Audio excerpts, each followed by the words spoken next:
जय हिंद बच्चों। तो आज हम लोग पढ़ेंगे गुणनखंडन विधि द्वारा द्विघात समीकरण का मूल कैसे ज्ञात करना है। ठीक है, ये सवाल आपका एग्जाम में क्लास 10th में आएगा, 2 नंबर का सवाल। ठीक है, और ये सबसे ज्यादा आपको ऑब्जेक्टिव में देखने को मिलेगा। किसमें देखने को मिलेगा ये सवाल? ऑब्जेक्टिव में बहुत बार मिलेगा, हर एक बार बहुत पुष्ट पे करता है। ये पूछ देगा ये समीकरण इतना है, इसका मूल ज्ञात करे। तो हम बता दे कि द्विघात समीकरण का जो मूल होता है जो है वो 2 मूल होता है। द्विघात समीकरण कितना मूल होता है? 2 मूल होता है। तो ये ऑब्जेक्टिव में आएगा कि द्विघात समीकरण के कितने मूल होते हैं, तो आप लोग को कितना बताना है? 2 मूल होते हैं। ठीक है, अब जो ये इसका मूल कैसे ज्ञात करेंगे, वहां कभी कभी सवाल का एगो मूल दे देगा, बोलेगा इसका दूसरा मूल ज्ञात करें, क्योंकि हम लोग जान गए कि यार द्विघात समीकरण का कितना मूल होता है? 2 मूल होता है। तो ये समीकरण दे देगा आपको, द्विघात समीकरण देगा और इसका एक मूल दिया रहेगा वहां, अब बोलेगा इसका दूसरा मूल ज्ञात करे। ठीक है, तो वो उस तरह का सवाल आएगा, तो वो कैसे बनाएंगे वो तो हम लोग आगे पढ़ेंगे। फिलहाल हम लोग का ये सवाल है कि गुणनखंडन द्वारा समीकरण 2x² - 5x + 3 = 0 के मूल ज्ञात करें। क्या ज्ञात करें? मूल ज्ञात करें। ऐसा अगर सवाल आपके एग्जाम में आएगा तो ये केवल 2 नंबर का पूछेगा। कितना नंबर का पूछेगा? 2 नंबर पूछेगा। तो ये सवाल का हम लोग मूल कैसे ज्ञात करेंगे, चलिए हम लोग को बारीकी से देखते हैं, समझते हैं। ठीक है, चलिए तो हम लोग का समीकरण कितना लिख दीजिए, 2x² - 5x + 3, ये हम लोग का सवाल। ठीक है, अब बराबर क्या है? 0। ध्यान से देखिए, अगर बराबर देके 0 दिया रहेगा तो वो द्विघात समीकरण होता है। ठीक है, अगर बराबर देके 0 नहीं रहे तो वो द्विघात बहुपद होता है। क्या होता है? द्विघात बहुपद। ये भी अंतर समझिए, अगर बराबर देके 0 हो तो द्विघात समीकरण, अगर बराबर देके 0 नहीं हो तो द्विघात बहुपद। क्या होता है? द्विघात बहुपद। तो बहुपद कभी भी पूछेगा तो अल्फा बीटा वाला a बटा माइनस b बटा c पढ़े थे ना हम लोग, शून्यकों का योग, शून्य का गुणनफल, तो वो सब फॉर्मूला लगा के हम लोग उसका योग शून्य का मूल्य ज्ञात कर लेते हैं। लेकिन अगर समीकरण दिया रहता है तो इसका हम लोग का बोल भी दिया है गुणनखंडन विधि द्वारा। कौन विधि द्वारा? गुणनखंडन विधि द्वारा। अब गुणनखंडन विधि होता क्या, कैसे इसको ज्ञात करते हैं वो समझिएगा। ठीक, चलिए तो इसमें हम लोग गुणनखंडन विधि द्वारा निकालने के लिए क्या करते हैं, लास्ट का और शुरू का, लास्ट का और शुरू का दोनों को गुना करते हैं। दोनों को क्या करते हैं? गुना करते हैं। अब ये 3 × 2 करेंगे तो 3 दूना कितना हो जाएगा? 6 हो जाएगा। 6 का अभाज्य गुणनखंड करते हैं। क्या करते हैं? अभाज्य गुणनखंड। 2 से लगाएंगे 3 और 3 से लगाएंगे 1।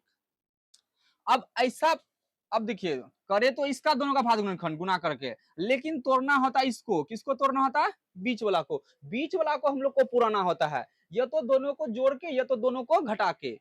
ये तो दो संख्या आता है हम लोग का भाज्य गुणनखंड करने के बाद, वो दोनों को जोड़ के बीच वाला पुराना होता है, या तो दोनों को घटा के, ये तो एक जोड़ घटा करके। समझ रहे हैं ना?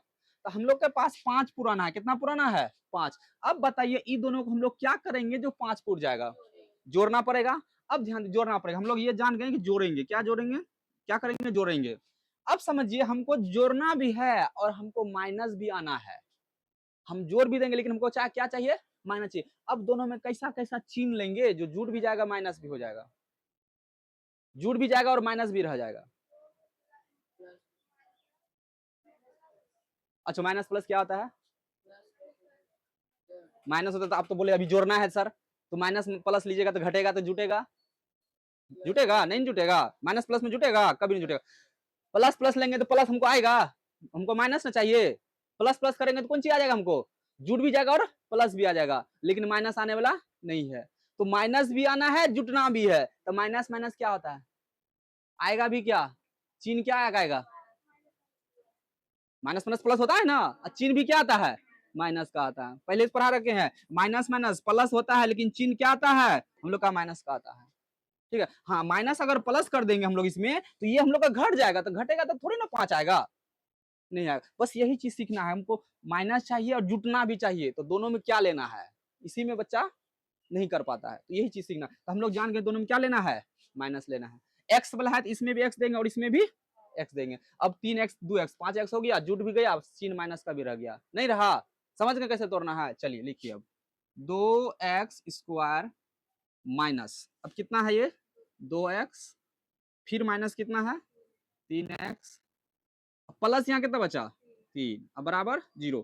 देखिए इसी को तोड़े थे, अब जब इसको लिख दिए अब इसको अब नहीं लिखना है, क्योंकि इसको तोड़ के ये दोनों हो गया, इसी को तोड़ के ये दोनों हो गया। अब बचा इधर क्या? +3, अब बराबर 0। अब हम लोग क्या पढ़े हैं कि इस दोनों में कॉमन लेंगे, फिर इस दोनों में कॉमन लेंगे, जोड़ा लगा के कॉमन लेते हैं, जोड़ा लगा क्या करते हैं कॉमन, ये दो को पद में कॉमन लेंगे और फिर ये दो पद में कॉमन, क्योंकि अकेला पद में कॉमन होता नहीं है, ठीक है, होता भी है तो बाद में देखेंगे, फिलहाल हम लोग क्या करते हैं, ये दोनों में कॉमन लेंगे और ये दोनों में कॉमन लेंगे। तो चलिए देखिए, तो दोनों में कॉमन क्या नजर आ रहा है आपको, यहाँ x है, यहाँ भी x, अच्छा यहाँ दो है, यहाँ दो ना है, तो दो कॉमन नहीं होगा, तो दो भी होगा और इस दोनों में से x भी है, तो दो x कॉमन ले लेंगे, क्या करेंगे हम लोग, दो x कॉमन लेंगे। अगर हम लोग दो x इसमें कॉमन लिए, एक्स स्क्वायर था, यहाँ एगो x कॉमन लिए, एक ही ना x बचेगा, क्योंकि दो तो निकल गया है, एक्स स्क्वायर था उसमें एगो x कॉमन हो गया, तो क्या x बचा, एगो x। अब देखिए यहाँ माइनस है माइनस, अब यहाँ ये सब निकल ही गया, ये सब क्या हो गया, निकल गया। तो कभी भी सोचिएगा, कभी भी आप पूरा अगर बाहर निकल रहा है तो सिर्फ एक बचता है, क्या बचता है, एक, जीरो कभी ना बचेगा।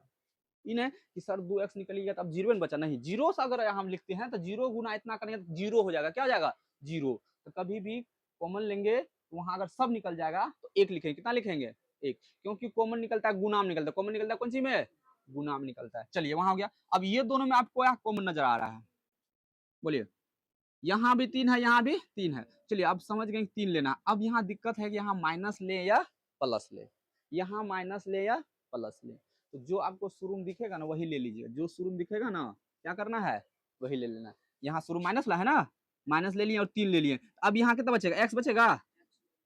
अब यहाँ क्या बचेगा, क्योंकि देखिए जब प्लस रहता है तो वहां मतलब दो गो माइनस होता है तब ये प्लस होता है, दो गो माइनस रहने के बाद क्या समझते हैं, प्लस, तो प्लस का मतलब दो गो माइनस, जब एगो माइनस कॉमन ले लें क्या गो माइनस बचेगा, एगो माइनस, तो एगो माइनस यहाँ क्या कर दिए, लिख दिए।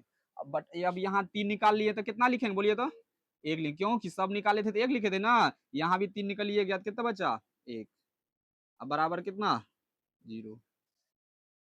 कुछ समझ में आया कैसे हुआ,